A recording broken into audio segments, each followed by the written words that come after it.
Raster versus vector artwork.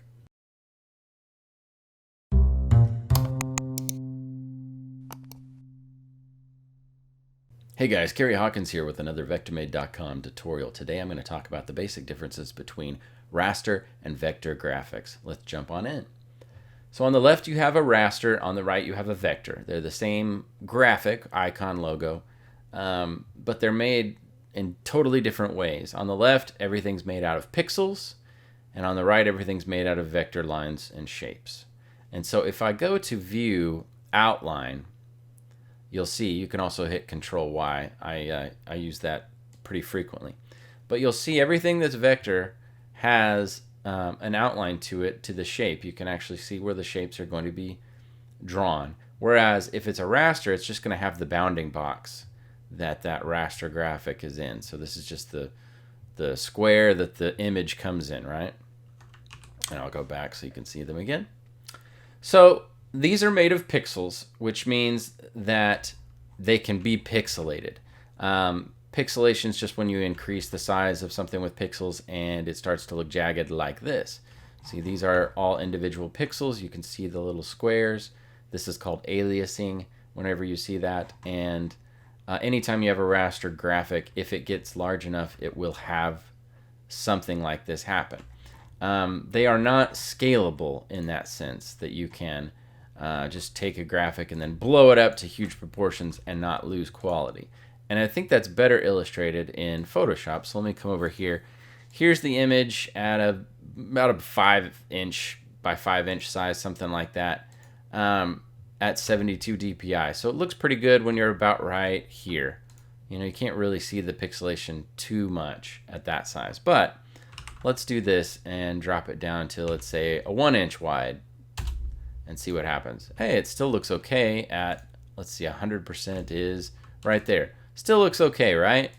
But if you zoom in, you'll start to see, oh man, that's really pixelated. And now, if we go back to the 5" size, what happens? Well, it actually looks worse now than it did previously.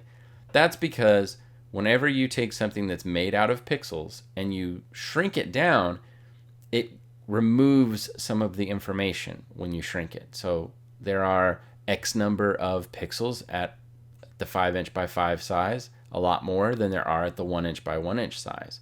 So when we bring that down from 5" to 1", the image gets compressed a little bit, and Photoshop just tries to do the best it can to represent the graphic with fewer pixels.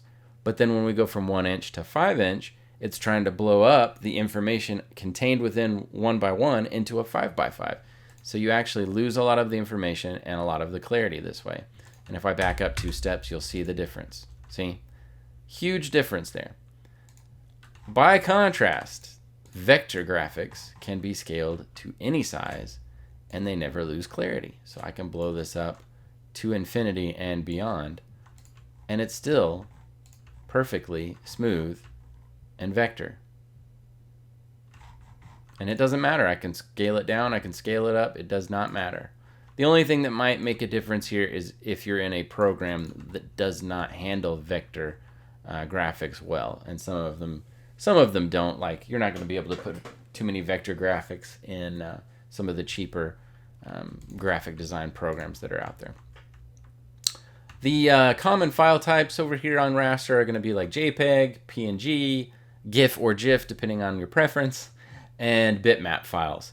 Over here on the the vector side, you're going to have Adobe Illustrator files, so those are .ai, PDF, .eps, which is going to kind of be like a anything can open it as long as it can open vectors. EPS is kind of a universal file format. Also, I might add slightly larger in size because of that than the other formats. And then there's SVG as well, which is more common for web. Typically, however, raster graphics are going to be more used in web design and television, or anything that really uses pixels to represent the art, so monitors and things of that nature. Although more things are heading over into the vector direction, and have been for years now. SVG is one of the things I've mentioned, and that's really common to see logos done in SVG format. Plus, a lot of things can be coded in now that used to not be able to be coded in web design. So really a lot more of your web stuff ends up being over here in the vector side of things, which is great. Helps with scalability and differences on viewing size of your devices, be it a smartphone or your desktop or what have you. These are typically also going to be better for logos and other graphics that need to be scaled. I use a lot of vectors in my print because they end up printing sharper. The only time I don't is if it's with a picture. Pictures are really best as raster if there's lots of information, lots of detail. It's really hard to get that in a vector format. And let me show you with this example. Here's a little boy swimming. This would be, pretty standard picture where it's got all sorts of detail in the background and then a person's face, which has a lot of highs and lows and little details, like look at the little beads of water on his face and then all the different colors in it and gradations of color. So this has all sorts of different blues in it and cyans, and each little slot here would have to be vectorized, and that would take you forever. Well, you can do it, and it's called live tracing, and let me show you what it did. This is the live traced on the highest setting, I might add. And if you look at it closely, it looks terrible. So it just doesn't translate into a vector format well, and this wouldn't scale any better than this would really. This would pixelate, but this looks terrible. So pick your poison on that one.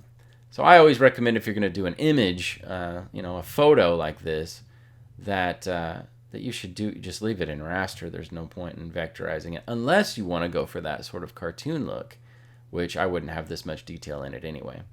But those are the basic differences between the two formats, pixels, and this one's mathematical equations.